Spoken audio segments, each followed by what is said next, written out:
मुंबई की गगनचुंबी इमारतों के बीच, जहां सूरज की पहली किरण खिड़की के कांच से टकराकर अंदर आती है, निहारिका की आंखें आज अलार्म बजने से पहले ही खुल गईं।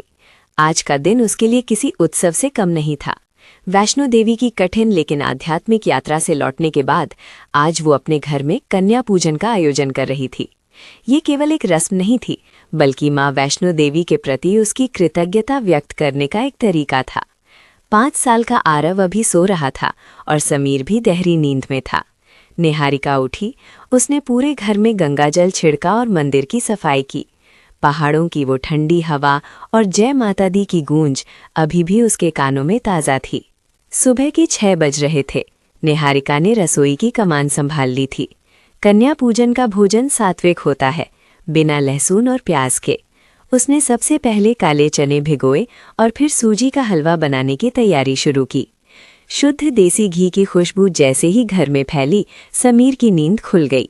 वो रसोई में आया और निहारिका को पीछे से देखते हुए बोला, लगता है आज फिर से हम कटरा के किसी भंडारे में पहुंच गए हैं। ये खुशबू बिल्कुल वैसी ही है। निहारिका मुस्कुराई। समीर, वो यात्रा हमारे जीवन का सबसे सुकून भरा समय था।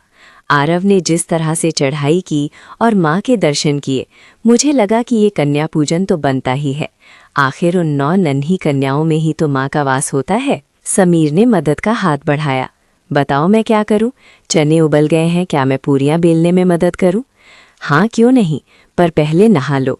आज घर में 9 देवियां आने वाली हैं, निहारिका ने चुटकी लेते हुए कहा। एक मेट्रो सिटी में, जहां लोग अपने पड़ोसियों को भी ठीक से नहीं जानते, 9 छोटी लड़कियों को ढूंढना एक चुनौती थी। निहारिका ने एक दिन पहले ही अपनी बिल्डिंग के वॉचमैन की 2 बेटियों, अपनी काम करने वाली बाई की पोती और पास की सोसाइटी की कुछ सहेलियों की बेटियों को आमंत्रित किया था।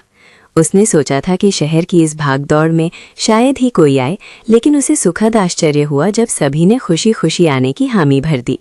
निहारिका चाहती थी कि आरव इस परंपरा को करीब से देखे और समझे कि हमारे समाज में बेटी का क्या महत्व है। करीब 9 बजे आरव सोकर उठा। घर को फूलों और रंगोली से सजा देख वो उछलने लगा। मम्मा, आज मेरा बर्थडे है क्या? इतने सारे फ्लावर्स? आरव ने पूछा। निहारिका ने उसे गोद में लिया और समझाया, नहीं बेटा, आज कंजक है। आज 9 छोटी देवियां हमारे घर आएंगी। आपको उनके पैर छूने हैं और उन्हें खाना खिलाना है। आरव अपनी बड़ी बड़ी आंखों से देख रहा था। क्या वो जादू करती हैं? समीर ने हंसते हुए कहा। हाँ बेटा, उनकी मुस्कुराहट में जादू होता है। वो आती हैं तो घर की सारी उदासी दूर हो जाती है। 10 बजते बजते घर की घंटी बजी। पहली कन्या आई, लक्ष्मी, जो वॉचमैन की बेटी थी। उसने एक फ्रॉक पहनी थी और उसके चेहरे पर एक शर्मीली मुस्कान थी। धीरे धीरे 9 लड़कियां घर में जमा हो गईं। उनकी उम्र 3 से 7 साल के बीच थी। पूरा घर उनकी खिलखिलाहट से भर गया। निहारिका ने ड्राइंग रूम में एक सुंदर आसन बिछाया था। समीर और निहारिका ने मिलकर एक एक करके सभी लड़कियों के पैर धोए। ये दृश्य बहुत भावुक करने वाला था। एक तरफ आधुनिक सुख सुविधाओं वाला सोफा और बड़ा टीवी था, और दूसरी तरफ समीर जैसा एक कॉर्पोरेट प्रोफेशनल जमीन पर बैठकर नन्ही बच्चियों के पैर पखार रहा था। माँ, इनके पैरों में मैं काला टीका लगाऊं? आरव ने पूछा। वो भी अब पूरी तरह से इस अनुष्ठान में शामिल हो गया था। निहारिका ने उसे कुमकुम दिया और आरव ने बड़े प्यार से हर लड़की के माथे पर तिलक लगाया। निहारिका ने उनके हाथों में मौली बांधी। अब समय था भोजन का। निहारिका ने पीतल की थालियों में गर्मा गर्म पूरियां, सूखे काले चने और बादाम पिस्ते से सजा सूजी का हलवा परोसा। साथ में दही और केले भी थे। लड़कियों ने जब खाना शुरू किया तो निहारिका और समीर उन्हें बस देखते रह गए। उनके खाने के तरीके में एक मासूमियत थी। दीदी, हलवा बहुत टेस्टी है, छोटी मुन्नी ने कहा, जो निहारिका की पड़ोसन की बेटी थी। निहारिका की आंखों में संतोष के आंसू थे। उसने महसूस किया कि लाखों रुपए खर्च करके भी वो सुख नहीं मिलता जो इन बच्चियों को पेट भर खाना खिलाकर मिल रहा था। भोजन के दौरान आरव ने अपनी पसंद के चॉकलेट्स और खिलौने भी उन लड़कियों को बांट दिए। निहारिका को ये देखकर गर्व हुआ कि उसका बेटा साझा करने की अहमियत सीख रहा था। भोजन के बाद उपहार देने की बारी आई। निहारिका ने काफी सोच समझकर उपहार चुने थे। उसने हर लड़की के लिए एक छोटी स्कूल बैग की किट, रंगीन चूड़ियां, एक कहानी की किताब और कुछ नकद रुपए रखे थे। ये आपकी तरफ से माँ का प्रसाद है, निहारिका ने हर बच्ची को उपहार देते हुए कहा। लड़कियों की आंखों में वो चमक देखकर समीर ने निहारिका का हाथ धीरे से दबाया। वो समझ गया था कि निहारिका ने ये सब कितनी मेहनत और प्यार से किया है। जब लड़कियां जाने लगी तो उन्होंने निहारिका और समीर के पैर छुए। पूरा घर एक सकारात्मक ऊर्जा से भरा हुआ था। जब सब चले गए और घर फिर से शांत हुआ तो निहारिका, समीर और समीर के माता पिता एक साथ बैठकर बचा हुआ हलवा खाने लगे। समीर के पिता ने कहा, निहारिका बेटा, आज तूने दिल जीत लिया। शहर की इस चकाचौंध में लोग अपनी संस्कृति भूलते जा रहे हैं, लेकिन तुमने जिस तरह से इन बच्चियों का आदर किया वो देखकर लगा कि हमारी जड़ें अभी भी मजबूत हैं। निहारिका ने जवाब दिया, पापा, वैष्णो देवी की चढ़ाई करते वक्त मैंने देखा था कि कैसे लोग एक दूसरे की मदद कर रहे थे।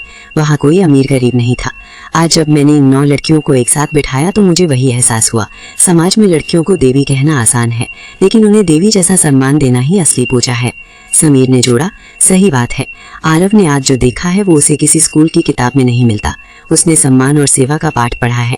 शाम ढल रही थी। मुंबई की रोशनियां फिर से चमकने लगी थी। निहारिका अपनी बालकनी में खड़ी थी, जहां से दूर समुद्र की धुंधली लकीर दिख रही थी। उसने अपने फोन में आज की कुछ तस्वीरें देखी। एक तस्वीर में आरव एक छोटी लड़की को हलवा खिला रहा था। एक अन्य तस्वीर में समीर बच्चियों के पैर धो रहा था।